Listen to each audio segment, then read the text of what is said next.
Very good morning to all of you.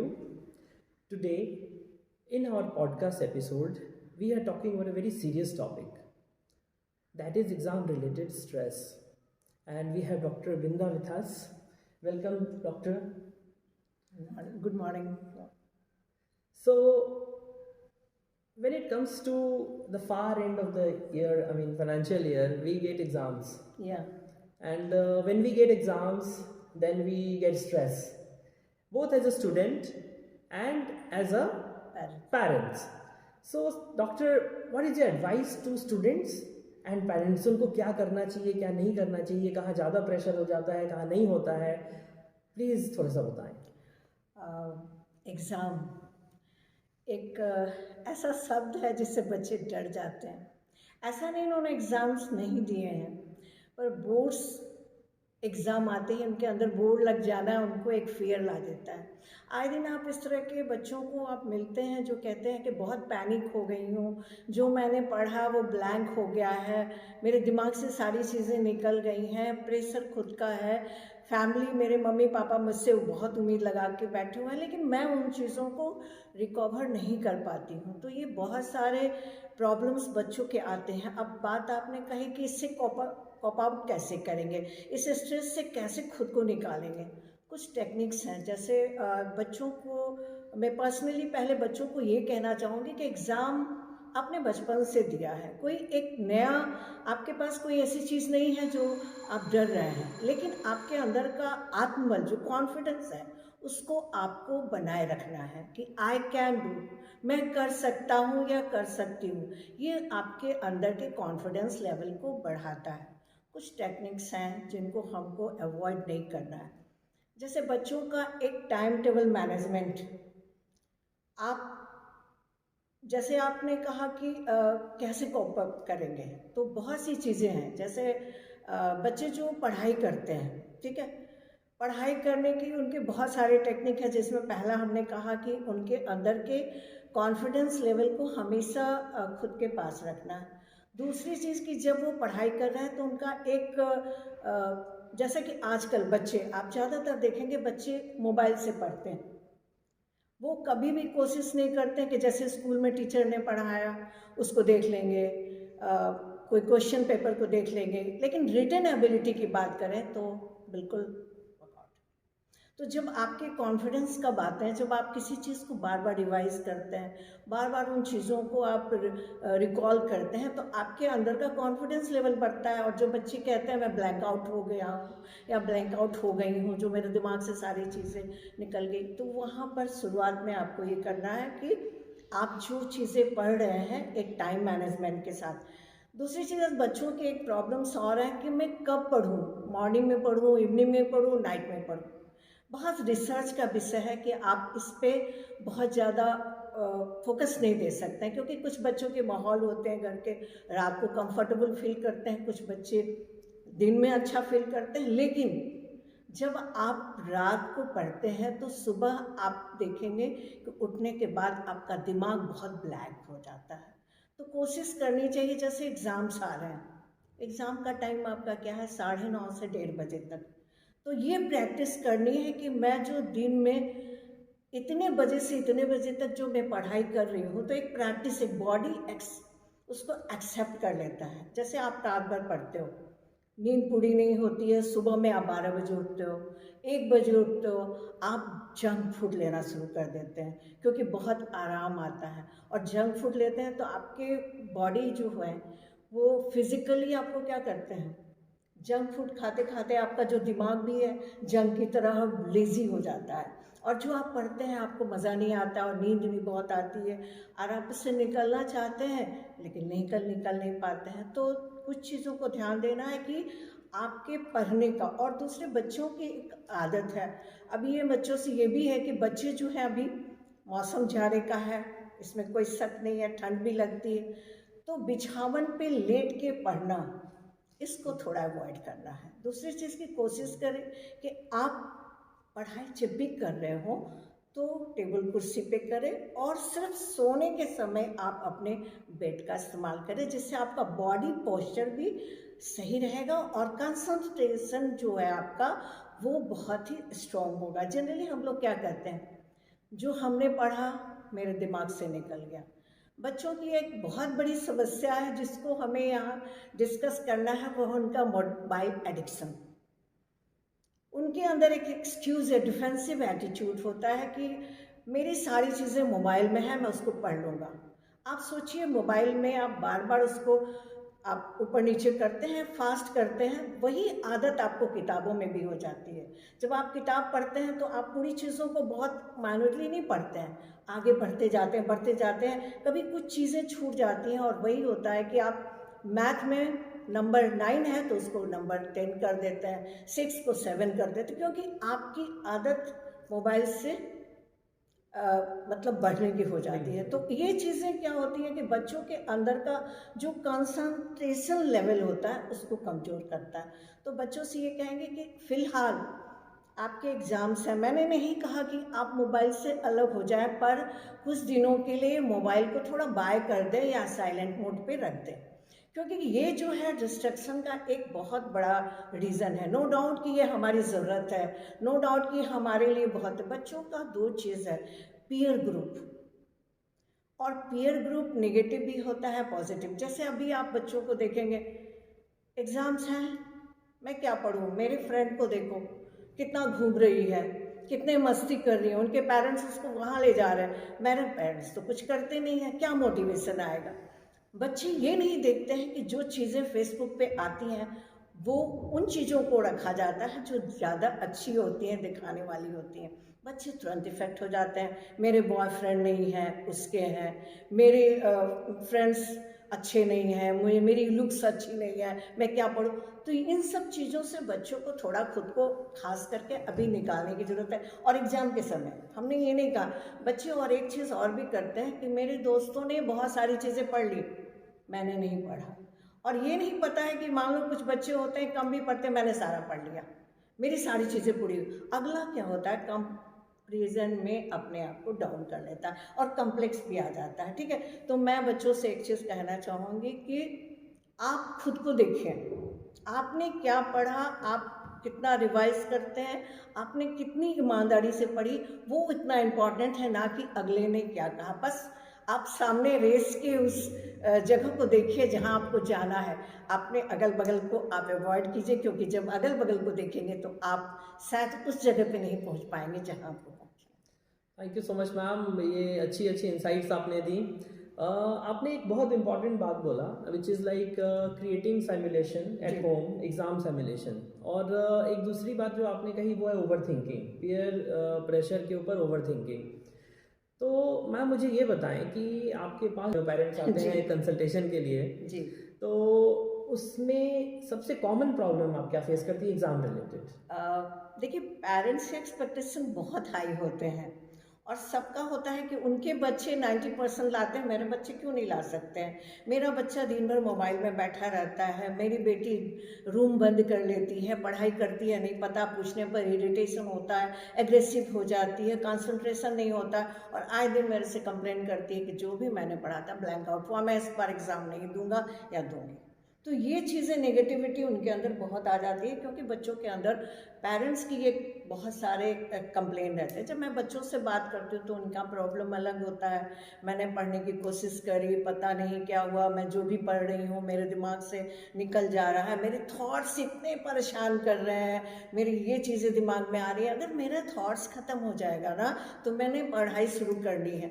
ये defensive attitude है, क्योंकि जब बच्चे, आप देखें कि अगर रेगुलर स्टूडेंट होते हैं, हमेशा टाइम टू टाइम पढ़ाई को रिकवर करते हैं, उनको स्ट्रेस नहीं होता है। लेकिन लास्ट मोमेंट में जो बच्चे रिवाइज करते हैं, पढ़ना चाहते हैं, उनको भी मैं कहूँगी कि कोई बात नहीं है, घबराने की भी ज़रूरत नहीं है, आपके पास अभी भी टाइम है। आप इसको भी, ऐसा नहीं कि आपने नहीं पढ़ाई करी है, सिर्फ आपके दिमाग से वो चीज़ें निकल गई हैं जो आपने सोचा है कि पढ़ा है। तो अभी भी जो समय है उसको आप बहुत अच्छे तरह से इस्तेमाल कर सकते हैं, बाहर की चीज़ों से आप खुद को अलग करके। और चूँकि आपने कहा कि कैसे लोग आते हैं, तो बच्चों को जनरली क्या होता है कि ना पेरेंट्स समझ पाते हैं बच्चों को ना बच्चे समझ पाते हैं पेरेंट्स के, दोनों के बीच का जो तालमेल है ना, अंडरस्टैंडिंग में कमी आ गई, क्योंकि एक्सपेक्टेशन दोनों का हाई है। पेरेंट्स का कहना है कि तुम one of the best student नहीं हो पा रहे हो, जबकि तुम 9th तक कितना अच्छा लाते थे। अरे ये चीज़ भूल जाते हैं कि क्लास के बाद थोड़ा सा बच्चों की डिफ़िकल्टीज होती है, मैथ्स में हो गई, किसी बच्चों की इंग्लिश में, किसी की हिंदी में, सबके अलग अलग है। तो और एक चीज़ पेरेंट्स भी भूल जाते हैं कि मेरे बच्चे अलग हैं, हर बच्चे एक दूसरे से डिफ़र करते हैं, हर बच्चा एक दूसरे से पर्सन टू पर्सन वैरी करता है। तो एक्सपेक्टेशन हमारे उनके साथ भी सेम करने की ज़रूरत नहीं है। और बच्चों के साथ हमें, जैसे आपने कहा पेरेंट्स को, तो पेरेंट्स की काउंसलिंग की जाती है, उनसे कहा जाता है कि हमेशा किसी के सिर पर चढ़ोगे तो वो काम नहीं कर पाएगा। अब छोटा सा एग्जाम्पल है, अगर हम खाना बना रहे हो और मेरे सिर पे 4 लोग आके कहे नमक इतना डालना, चीनी इतना डालना, हल्दी इतना डालना, तो जो हम बनाना चाहते हैं तो वो मेरा दिमाग से आउट हो जाए। बच्चों के साथ सेम चीज़ होता है। जब आपके बच्चे पढ़ रहे होते हो, आप सिर पे आके बोलते हो कि देखो तुम्हारे बगल वाले ने इतना नंबर लाया, मेरे भतीजे ने इतना IIT कम्पीट करे या मेरी बहन ने, तो बच्चे के अंदर का कॉन्फिडेंस लेवल तो पेरेंट्स ही पहले ख़त्म कर देते हैं। अभी उनको ज़रूरत है बच्चों को खाना खिलाएं अच्छा से, जंक फूड से उनको बचाएं, जितना हो सके उनके साथ बैठें, और घर में जो बिना मतलब का टीवी पे सीरियल और नेटफ्लिक्स चल रहा है उसको कुछ दिनों के लिए बंद कर दें।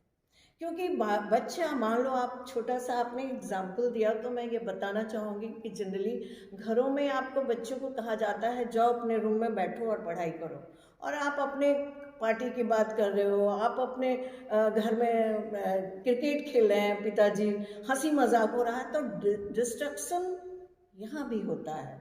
आप बच्चा पढ़ रहा है, आपका दिमाग वहाँ चला। बच्चों से भी एक बात और कहना चाहें, जनरली मेरे पास जो बच्चे आते हैं वो कहते हैं मेरे घर का माहौल ठीक नहीं है, मम्मी पापा लड़ाई करते हैं, दादी ये करती है, दादा वो करते हैं। आप बच्चे हैं, आप बच्चे रहें, आपकी रिस्पॉन्सिबिलिटी जो है आप करें। अगर आपसे आपके मम्मी पापा कहते हैं कि बेटा आज 10,000 कमा के लाओ, तो क्या आप लाएंगे? आपका पहला आंसर होगा मैं इस लायक कहाँ हूँ, अभी मैं कैसे ला सकता हूँ। तो जब आप उस लायक नहीं हैं तो आपकी सेंस ऑफ रिस्पॉन्सिबिलिटी आपकी है कि आपको अपनी पढ़ाई पे पूरा फोकस देना है, क्योंकि आपने जिम्मेदारी तो हाथ खड़ी कर दी, अपने को डिफेंसिव बना दिया, तो सेंस ऑफ रिस्पॉन्सिबिलिटी बच्चों को मिला। मैं नहीं कह रही हूँ कि बच्चे बूढ़े हैं या पेरेंट्स बूढ़े हैं, बस एक कम्युनिकेशन स्किल जो है हमारा उसको स्ट्रॉन्ग बनाना है, ताकि बच्चे अपनी फीलिंग को अपने पेरेंट्स से शेयर कर सकते हैं। हाँ, बहुत सारे बच्चों में जैसे मैंने देखा है कि कोई भी सॉल्यूशन हो उसको गूगल पे चेक करते हैं। हर चीज़ गूगल नहीं बताता है।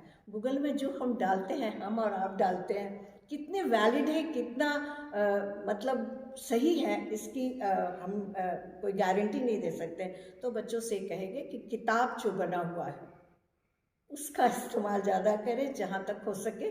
ये बहाना अपने पेरेंट्स से ना करें कि मैं मोबाइल पे पढ़ रहा हूँ। मान लो रात को आप पढ़ रहे हैं, रात को आप जब पढ़ाई करते हैं आप लगातार, तो आपके हाथ मोबाइल पे कहीं और भी जाते हैं, जो आपको मिसगाइड भी कर सकते हो, और जिस लेवल से आपने पढ़ाई करनी शुरू करी थी डिस्ट्रक्टिव हो जाता है और आप मिसगाइड हो सकते हैं।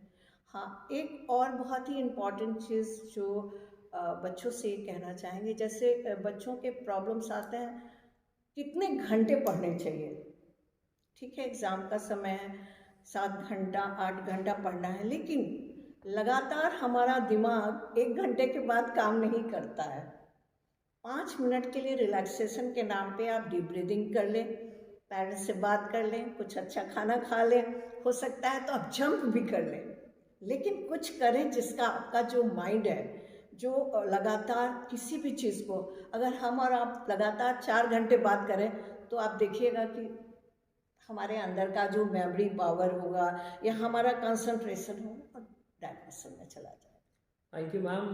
Ma'am, what is your message to younger kids like students जो अभी एग्ज़ाम देंगे, कि वो अपने पेरेंट्स के साथ कैसे तालमेल करें ताकि एग्ज़ाम में जो उनकी परफॉर्मेंस है वो the most efficient comes out? बच्चों से ये कहना चाहते हैं, डरने की बिल्कुल ज़रूरत नहीं है। खुद पे बिलीव करें, अपने 100% को देने में संकोच ना करें, क्योंकि अगर आप ईमानदारी से कोई भी काम करते हैं तो सफलता मिलेगी। और सफलता कोई एक दिन की चीज़ नहीं होती। हाँ, एग्ज़ाम का समय ज़रूर है, तो आप उम्मीद करेंगे कि आप अच्छा करें। आपने पढ़ाई करी है और जो पढ़ा है उसको रिवाइज़ करें और लिख के ज़रूर देखें, पॉइंट वाइज देखें, short term goal, long term goal को ध्यान में रखते हुए। और हाँ, अगर आपको कोई प्रॉब्लम होता है तो अपने पेरेंट्स से ज़रूर बात करें, क्योंकि आपके पेरेंट्स सबसे पहला और सबसे अच्छा डॉक्टर, काउंसलर आपके घर में है। और अभिभावकों से भी यही कहना चाहेंगे पेरेंट्स से कि आप अपने बच्चों को लोगों से तुलना ना करें। हाँ, उनके साथ बैठें, उनका हौसला अफजाई करें, उनके साथ प्यार से बात करें। आपके बच्चे आपके हैं, पड़ोसी की नहीं। उनकी हर सुविधा को आपको बहुत ही ईमानदारी से देखना है। और अगर प्रॉब्लम है, सच में आपका बच्चा मान लो कह रहा है कि मैं डिप्रेशन में हूँ, एंजाइटी में हूँ, फ्रस्ट्रेशन में हूँ, तो किसी प्रोफेशनल से मिलने में कोई हर्ज नहीं है। क्योंकि कोई बच्चा अगर काउंसलिंग कराता है तो वो मेंटल डिजीज नहीं होता है, वो जस्ट माइंड को थोड़ा सा ये रिलैक्स करने का है। और रिलैक्सेशन थेरेपी बहुत लंबा प्रोसेस है। एग्ज़ाम का फोबिया, एग्ज़ाम का स्ट्रेस, एग्ज़ाम के बहुत सारे ये घंटों अगर करें हम लोग तो शायद ख़त्म नहीं होगा। तो कोशिश बस नहीं बच्चों से करेंगे कि आप अपना 100% देने की कोशिश करें, लिख के देने की कोशिश करें, प्यार से देने की कोशिश करें, जंक फूड अवॉइड करें और अपने पेरेंट्स के साथ कोऑपरेटिव बनते हुए प्यार से कंधे पे हाथ रखिए। देखिए आपके एग्ज़ाम और आप कितना अच्छा करते हैं। जैसे बच्चों की जो पढ़ाई होती है, कोर्सेस बहुत होते हैं और एक्चुअली वो लोग पढ़े होते हैं, पर उनके दिमाग से ब्लैंक हो जाता है कि हमने जो पढ़ी है शायद मैं लिख नहीं पाऊँगा। तो बच्चों को हमने कहा कि शॉर्ट टर्म, लॉन्ग टर्म करने के लिए जो छोटे छोटे जो टॉपिक हैं अभी, जिसमें कि वो शॉर्ट टर्म में ये करें कि जो टॉपिक 3 ले लें, जिसमें 2 टॉपिक अगर बहुत हार्ड है तो एक इजी भी रख लें। इससे क्या होगा कि उनको पढ़ने में मज़ा भी आएगा और वो अच्छा कंटिन्यूटी के साथ पढ़ पाएंगे। और आपको बच्चों को ये सोचना है कि आपको डर के अगर आप पढ़ते हैं तो आप कुछ नहीं करते। इसलिए जो आपने पढ़ी है रिलैक्स होके पढ़ें और आप देखेंगे रिजल्ट ज़्यादा बेटर होगा। बच्चे अभी क्या होता है ना कि पढ़ तो सब लिए, लिखने के लिए उनको बार बार कहा जाता है कि जो प्रैक्टिस करेंगे ना उनके अंदर परफेक्शन लाएगा, जो आप वो नहीं कर रहे हैं। बस बच्चों से ये कहना है कि अगर एग्ज़ाम है तो आप रात को अच्छी नींद लें, रिलैक्स रहें और बीच बीच में जब आपने पढ़ाई कर रही हो तो 10 मिनट के लिए डीप ब्रीदिंग जरूर करें। इससे क्या होता है कि आपका माइंड जो रिलैक्स होता है तो बॉडी भी आपका ठीक होता है। और खाना जब आप बहुत अच्छा ढंग का खाते हैं, फ्रूट्स लेते हैं, सब्जी लेते हैं, तो जब फिजिकली आप फिट होते हैं तो आपका मेंटल जो हेल्थ है एकदम तैयार रहता है रिलैक्स होने के लिए। और पढ़ाई जो होती है हमारे दिमाग में आ जाती है, मेमोरी मेरा स्ट्रांग होता है। तो बच्चों से ये कहेंगे कि घबराना तो बिल्कुल नहीं है। आप जिस दिन घबरा गए ना वो सारा काम आपका गड़बड़ हो जाता।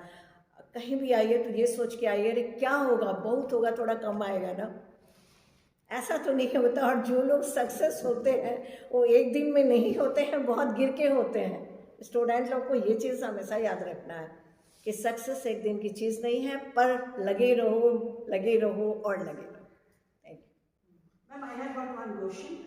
बहुत समय बच्चा आजकल इतना पीयर प्रेशर होता है और सब लोग मार्क्स के पीछे दौड़ते हैं एग्जाम के कारण, तो इसको कैसे टैकल किया जाए? बिकॉज बच्चों को लगता है कि अगर हमको मार्क्स अच्छा नहीं आएगा तो टीचर क्या बोलेंगे, पेरेंट्स क्या बोलेंगे। ऑल्दो यूनिवर्सिटी में एग्जाम तो कंबाइंड एंट्रेंस एग्जाम के थ्रू होता है, फिर भी उनको लगता है कि मार्क्स भी एसेंशियल है, तो इसको कैसे उनको समझाया जाए? मैंने होना चाहूँगी जो कॉम्पिटेटिव जैसे एग्जाम्स हैं उनके थ्रू एडमिशन होगा आफ्टर 12, तो एक वो प्रेशर होता है कि नहीं अच्छी मार्किंग नहीं होगी तो मेरे मतलब मार्किंग भी बहुत इंपॉर्टेंट है जो बोर्ड्स में रिजल्ट आएगा, उसका भी प्रेशर होता है। देखिए सबसे बड़ी चीज़ है कि बच्चों को ये पीयर प्रेशर हमने शुरू से कहा कि बहुत ज़्यादा होता है।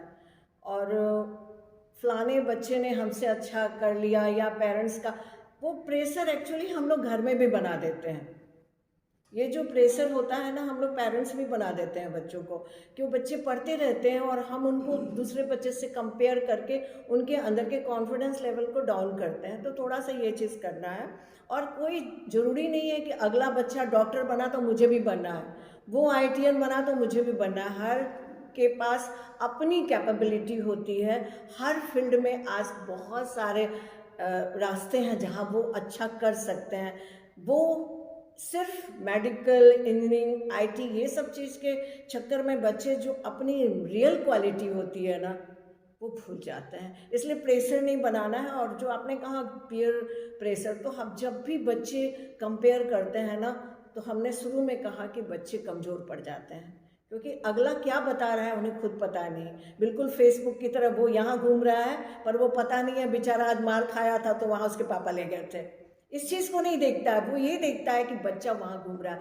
तो किसी से कंपेयर करना बच्चों को पहले करना पेरेंट्स की रिस्पॉन्सिबिलिटी है, कि बच्चे के सिर पे और कंधे पे हाथ रखे कि बेटा तुम अपना बेस्ट दो ना, हम हैं ना तुम्हारे साथ। अरे थोड़ा कम आएगा तो क्या हो, अगली बार कर लेना। और ये प्री बोर्ड्स के जो एग्ज़ाम हो रहे हैं, ये उनको बताएगा कि आप कहाँ कम थे और आपको इन सब चीज़ों से कैसे खुद को निकालना है। तो कंपेयर करना, एक दूसरे को बताना, चाचा नाना दादा के बच्चों के साथ कम, ये हमें कम करना होगा। और बच्चा आपका देखिए अच्छा, अभी भी जो भी रिजल्ट आता है हमने देखा है, जो बच्चे अच्छा करते हैं उनके पीछे एक रीज़न हमने गौर किया है कि वो बच्चे खुद को मोबाइल में उतना इन्वॉल्व नहीं करते हैं, इंस्टाग्राम पे स्नैपचैट नहीं करते हैं, दोस्तों के भी वो बच्चे करते हैं। कहीं ना कहीं मन को मारना, स्टूडेंट को मैंने शुरू से कहा कि मन को मारना, और जब हम मन को मारते हैं ना, तभी हम आगे बढ़ते हैं। Thank you so much ma'am for your insights. तो आज के एपिसोड में हमारे साथ थी डॉक्टर बिंदा, जो कि एक जानी मानी साइकोलॉजिस्ट हैं। बच्चों के ऊपर इन्होंने बहुत काम किया है, and we thank doctor for her insights to this super episode, this exam ready episode. Thank you so much.